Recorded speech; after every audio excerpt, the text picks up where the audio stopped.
승리한 후에 드러나는 기회주의를 버리라. 기드온이 사자들을 보내서 에브라임 온 산지로 두루 다니게 하여 이르기를, 내려와서 미디안을 치고 그들을 앞질러 벳바라와 요단강에 이르는 수로를 점령하라. 에브라임에게 준 거예요. 조건으로 준 겁니다. 너희가 와서 치고 지금 이 요충지인 수로, 요단강을 끼고 있는 요 수로를 너희가 차지해라.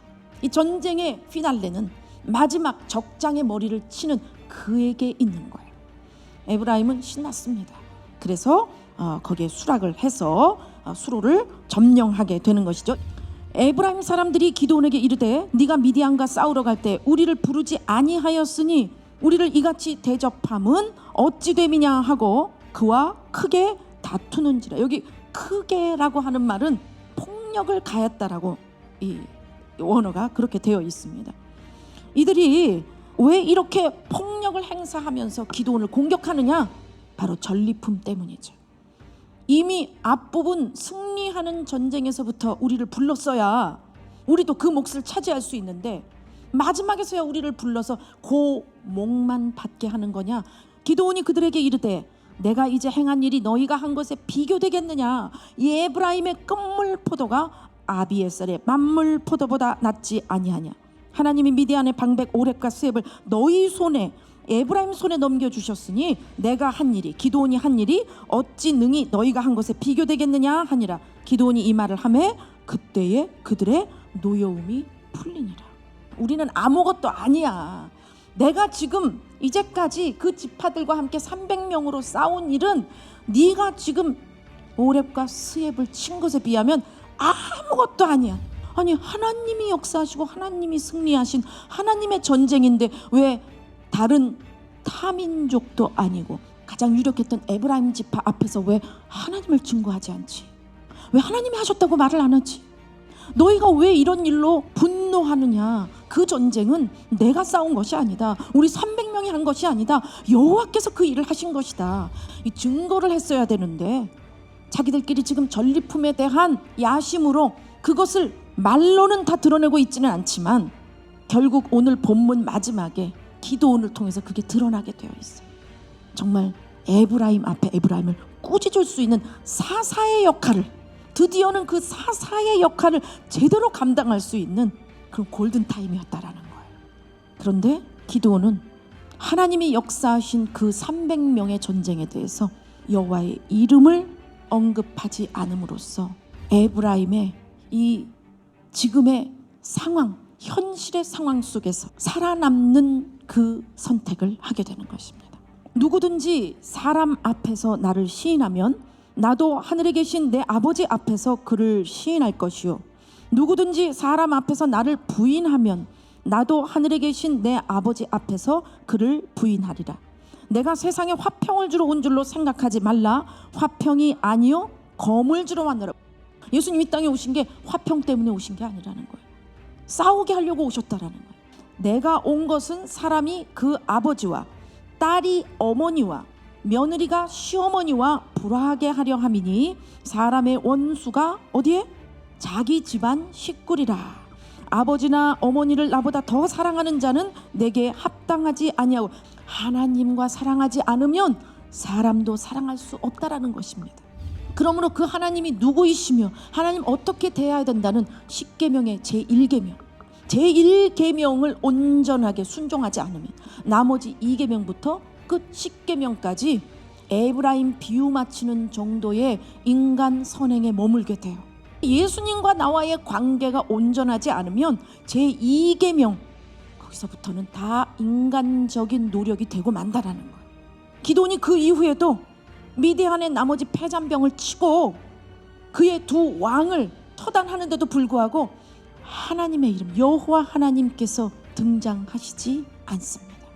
우리 삶에 어떤 승리가 있고 우리 삶에 어떤 성과가 나타나고 더 발전이 되는 일이 있다 할지라도 주님의 영광이 나타나지 않는다면, 나의 고생과 업적만 나타난다면 그것은 주님이 원하는 전쟁이 아니라는 거예요. 주님이 뜻하셨던 길이 아니었다라는 거예요. 이 기도원 안에서 드러나는 이 죄악의 모든 열매들처럼 우리에게 나타날 때에 예수님께서 이미 치루신 내 몫에 갖은 매와 버림받음과 슬픔과 공포와 두려움과 십자가에 못 박히심과 창에 찔리심과 피를 쏟고 물을 쏟고 눈물을 쏟으시고 버림받으시며 죽으시고 이 세상에서 실패자라는 낙오자라는 그러한 불명예를 받고 그렇게 죽으셨으니 바로 나를 위한 것이구나. 이 나를 위해 이미 주님이 이런 죄값을 치르셨구나 하고 그 자리를 새로운 골든타임으로서 회개로 십자가로 나간다면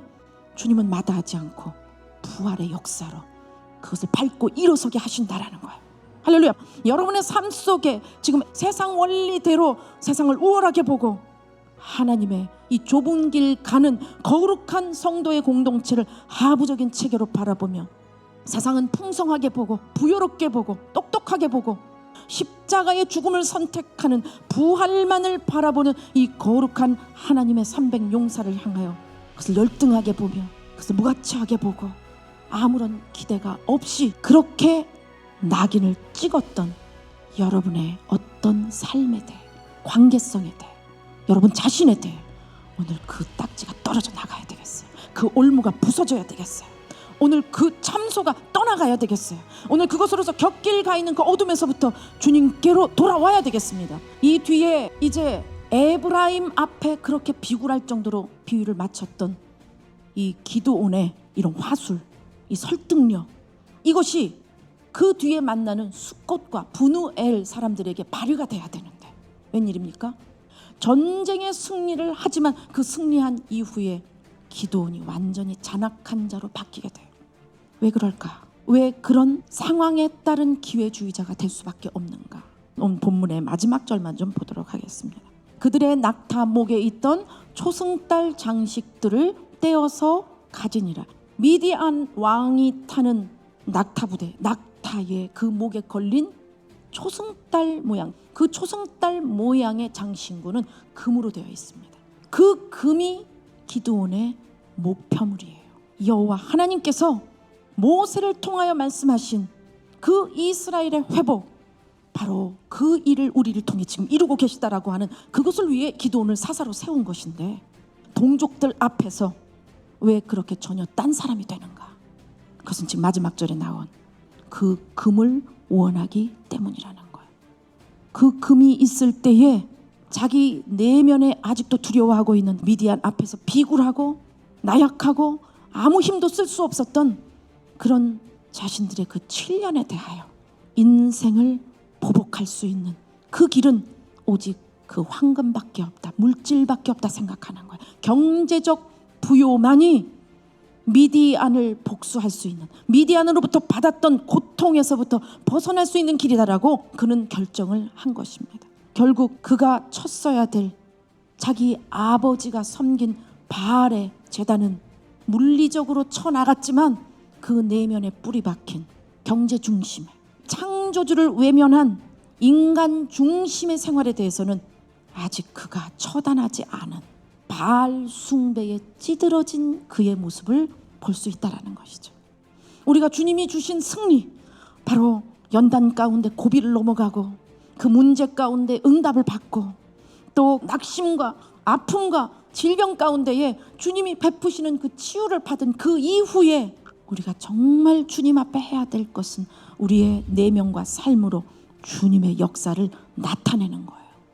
주님이 하신 그 일을 매 순간 선포하는 거예요.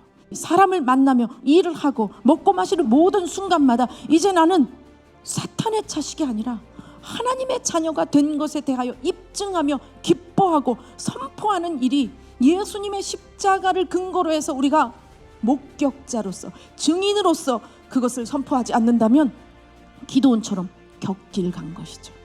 내가 정해놓은 안전선 가운데 또다시 인간의 쾌락과 인생이 주는 안락함 속으로 가기 위하여 격길을 가게 되기 때문에 내 입에서 주님의 공로와 주님이 하신 그 역사에 대한 선포가 없는 거예요. 내 신변 보호를 해주시고 나의 안전지대를 지켜주시고 내 인생에 우환이 없도록, 사고가 없도록, 질병이 없도록, 죽음조차도 나에게서부터 멀어지도록 살려달라고, 목숨을 살려달라고 기도는 하지만 나를 위해 십자가에서 죽으신 예수 그리스도의 대속이 바로 현재의, 지금의 나의 이유, 내 존재의 이유입니다라는 것을 에브라임과 같은 자 앞에서 골든타임으로서 이제야말로 내가 입을 벌려서 말해야 될 때가 왔다라고 탕감받은 이것이 너무나 귀하고 감사하고 미안해서 지금부터는 에브라임과의 맞서는 그 상황 속에 나는 주님의 증인으로 살리라,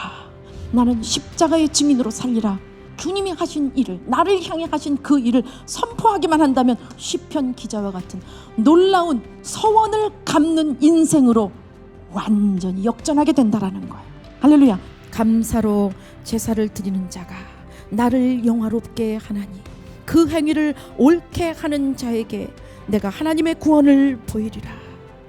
에브라임을 통하여 어려웠던 전쟁을 완료하고 인간적인 획득물을 얻기 위해 이미 머리가 돌아간 기드온은 이미 곁길로 가버림으로 그 골든타임, 황금의 시간을 놓쳐버렸습니다. 우리가 지금 이 기드온의 실패의 기로에 우리가 서 있습니다. 우리가 그것을 알게 하여 주시옵소서. 대한민국의 교회가 지금 기드온의 변절의 그 자리에 서 있는데도 알지 못하고 눈에 보이는 국가의 안정을 지키기 위해 에브라임 앞에 굴복하고 피굴하게 비유를 맞추는 그러한 교회로 전락을 했으니 주님, 두려움으로 오늘 주님 앞에 나갑니다. 이 한국 교회에 수많은 주의 종들과 성도들을 주여 불쌍히 여겨주시사, 불쌍히 여겨주시사 주님의 그 십자가의 사랑의 공로를 힘입어 기도하는 우리의 기도를 들어주시사 주여 기회를 주시옵소서. 회개할 수 있는 기회를 주시옵소서.